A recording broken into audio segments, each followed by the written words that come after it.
And also the type of pan you cook with is going to help how you actually cook, meaning heavy bottom pan, heavy bottom skillet, versus like a thin type. Sometimes we find really good deals on pots and pans and stuff, and in truth, the quality might not be there. So when you're buying good deals, make sure that it's a good quality. They're heavy bottom, they retain the heat well, and they distribute the heat well so that you can cook what you're trying to do and make it easy for yourself. All right, this is going good. Questions, comments, thoughts? Questions, comments, thoughts? Smells awesome. We're going to keep doing this. Now at this point, I am about, 2 minutes away from start adding the kale and letting that cook. But I have 4 cups of greens here. For those of you that have not done a lot of cooking with greens, you're going to find out tonight that 6 cups of greens, which, that's like 4 cups and it looks like a lot, it shrivels down. It just shrivels down. And especially like if you use spinach, for example, it will shrivel down to nothing. So just be mindful if you're concerned about, I have too much, all that kind of stuff. No, you don't. You're fine. All right. I'm going to, again, just pull if you want to cut the, I'm having a brain fart. What is this? This is a little spine. Stem. Thank you. If you want to cut that out, you may, but you don't have to. I like to do that. Again, slicing it again. Okay. Director, no falling asleep there, young director lady there. All right. This looks good. You don't have to do this thin, but I'm just trying to make it palatable because sometimes people don't like kale because kale can be bitter, especially if it's raw. So have it be, when you thinly slice it, it's going to cook quicker and it's just going to be easier. That metallic-y bitterness stuff is going to go away really fast. All right, this looks awesome. I keep turning up the heat a little bit. I know I say medium heat cook, but I'm keeping the heat up just because of the volume of food.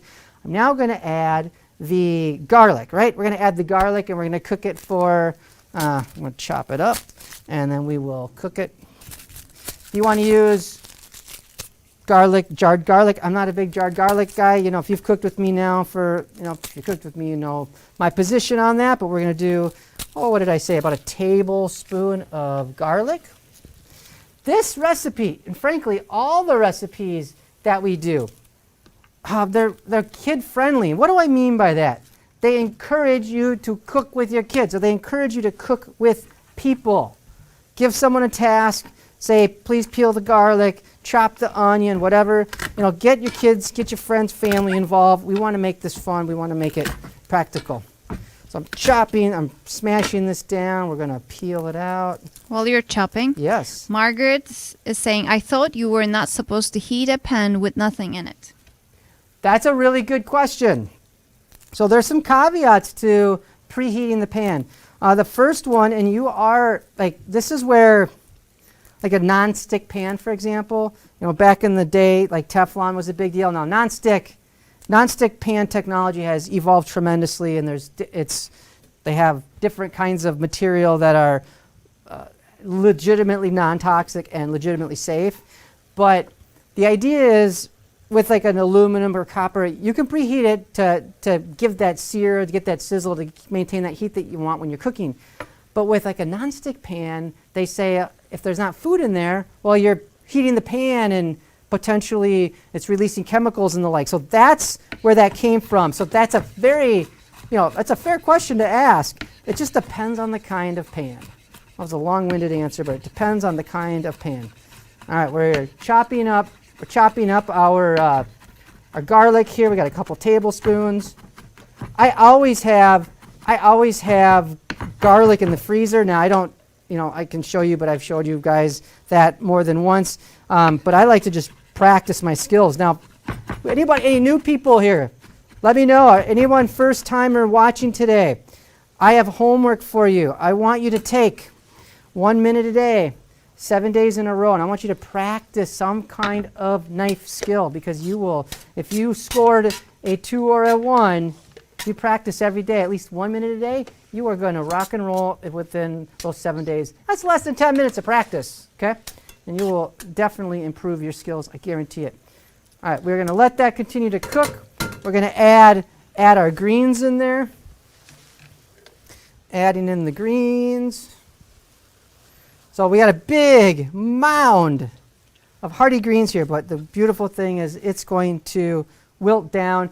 If you need to cover it, that's totally fine. I suggest doing that, but what will happen is just to help the steam will help with the process, and then take the lid off, and you can go for it. Questions, comments, thoughts? Questions, comments, thoughts? Shelly says, good to see you, Chef. Good to see your name, Shelly. Appreciate you being here tonight. All right, we're going to let that continue to cook.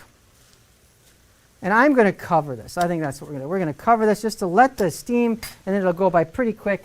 So let's grab a big lid and put that on. We have jalapenos. We have the green onions and cilantro. So we should add that as well. I want to, folks, take just, a lot of times I'll just kind of scrape off my board and clear it up, but make sure that if you've got edible food and flavor, don't waste it. Add it to your pan. So just, you saw how I scraped with the back of my knife to keep my knife sharper longer. Boom, we want to do that. Next up, jalapenos. If you want to do serranos, if you want to do Thai chilies, I love the flavor of Thai chilies. They're also very hot, and I like them, but sometimes it's a little too much. So you do what works for you on the chili side, hence the spicy.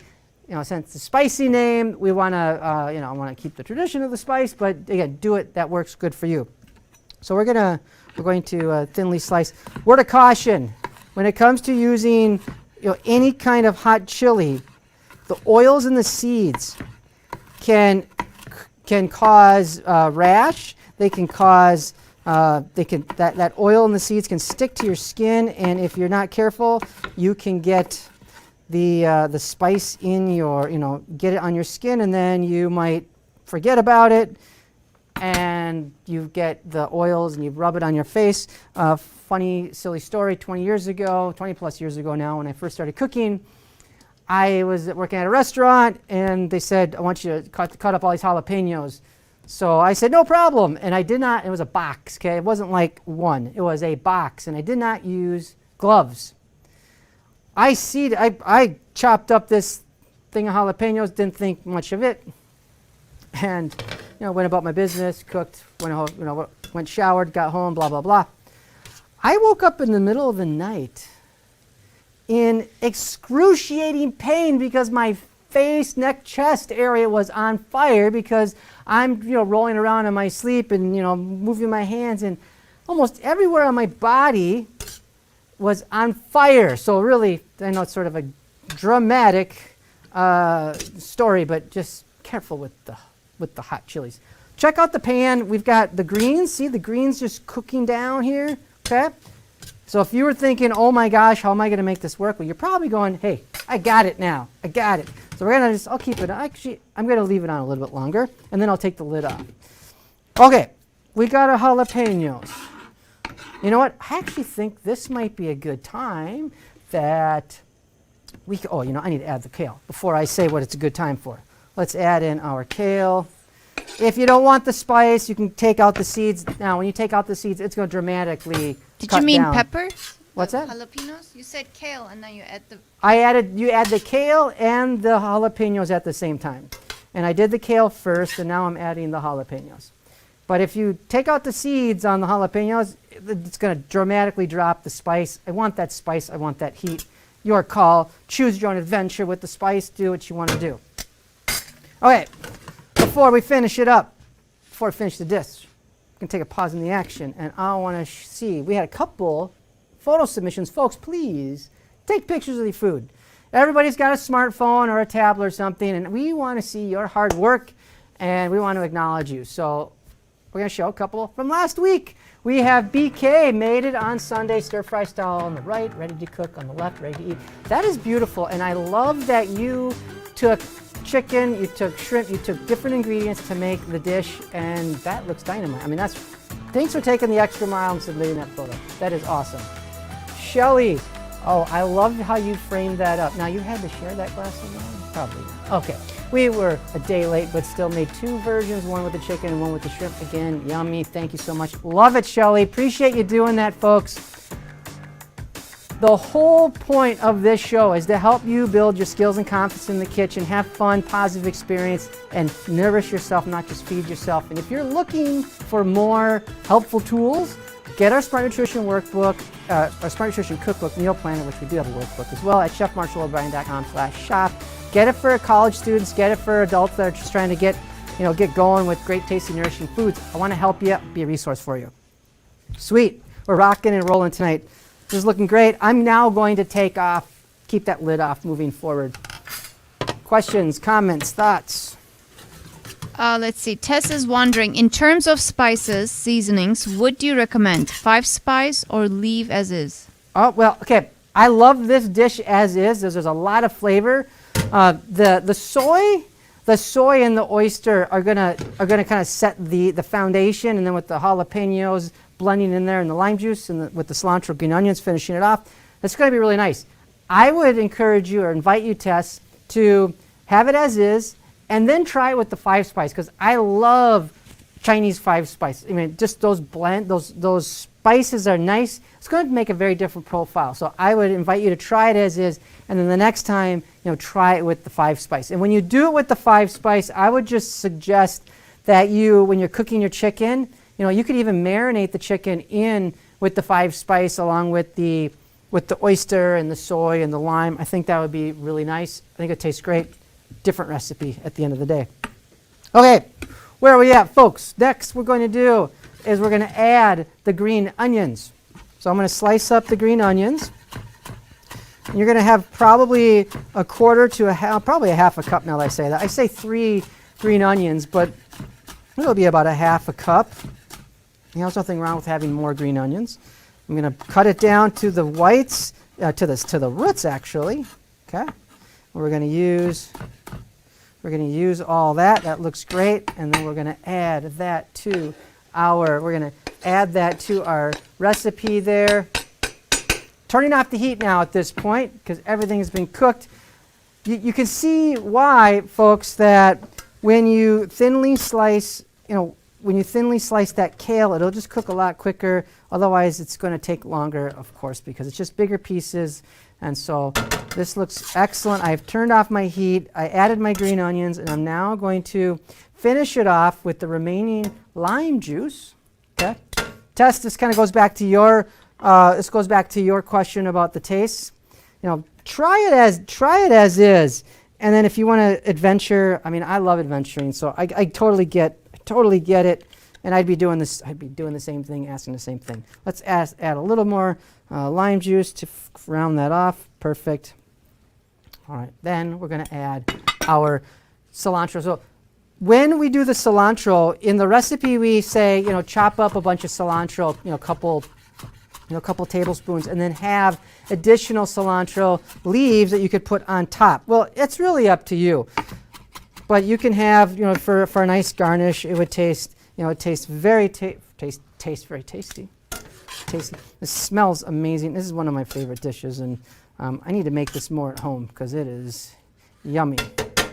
Questions, comments, thoughts? Questions, comments. Let's add our cilantro. We're going to mix that in. I always like to prepare great tasting, nourishing foods, right? And when I say nourishing, I'm talking like health benefits. Because nourishing is different than eating. You can eat to live, or you can nourish to thrive. With this recipe, we got the magnesium-rich greens, kale. You want to go spinach. You want to go arugula, which would create a whole different flavor profile.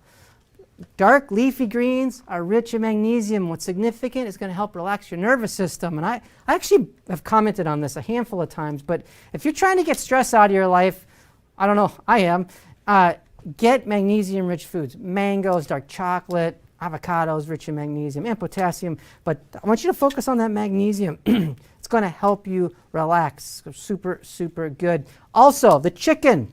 A lot of people don't realize this. The chicken has a calming amino acid in it called tryptophan. Now, we always think a turkey is having tryptophan, but chicken has just as much, and in some cases it has more than the turkey. And that calming amino acid can help relax your body. I know for myself, having less stress in my life is a good idea. So why not have great tasting, nourishing foods that are going to work for you and not against you? Okay? It's got to be awesome. It's got to taste great. And this smells awesome and tastes great. Okay. Jackie just said, smells fabulous. Thanks. Yes. Time to eat. She says. Time to eat. Jackie, take a picture of your food, please. Everybody, make sure that you snap a photo of what you are preparing so we can acknowledge you and say thank you so much for spending your evening with us. And if you are just tuning in here, live streaming on YouTube, Facebook, or you somehow randomly stumbled upon our website and you're watching this, you want to get the recipe shopping list in advance so you can cook with us? chefmarshallobrien.com/show. Sign up. Doesn't cost you anything. It's our way to say thanks, and it's our way to give you a fun time. Okay, recapping the tips. We had a lot of tips. You can use any kind of chicken that you want. We did actually a combination of thighs and breasts. Optional using the sauce. Now, if you want to, divert from the recipe, try it first, then add things so you have a basis for how it's supposed to be. We talked about that. We said a nice little prep tip on the kale. You could chop it up and you could freeze it. They'll actually, when you freeze those vegetables and then you take them out to cook, they'll cook just a little bit quicker, but it's a great way to preserve it, especially if you're going to use them in cooked dishes. And then that health tip, magnesium-rich foods, folks, make sure that you're getting that. We want you to really enjoy these foods and help you thrive and not just survive. Appreciate you so much letting me cook with you. I hope you have a wonderful evening. I can't wait to hear and see how much you enjoyed tonight's dish. Okay, be sure you're connecting with us on Facebook, Chef Marshall O'Brien. Connect with us on Instagram, Chef Marshall O'Brien, and connect with us on YouTube so you can watch it live or on demand, our show at Chef Marshall's Cooking with Confidence. Next week, we are going to be doing a grilled steak with a red onion marmalade, and it's going to be awesome. Now, if you're looking for more fun ways to get great tasting, nourishing foods into your life, please, again, I want you to go to chefmarshallobrien.com/shop or just go smartnutritioncookbook.com so you can get our resources. They got an e-version, we got an e-book, we got a physical book, but give that gift of fun and empowerment in the kitchen so that I can help those in your life, kids, grandkids, friends, neighbors, friends and neighbors, kids, whomever. I want to help. Check it out. Folks, next week, going to be awesome. Have a great evening. Thank you so much. Bye-bye.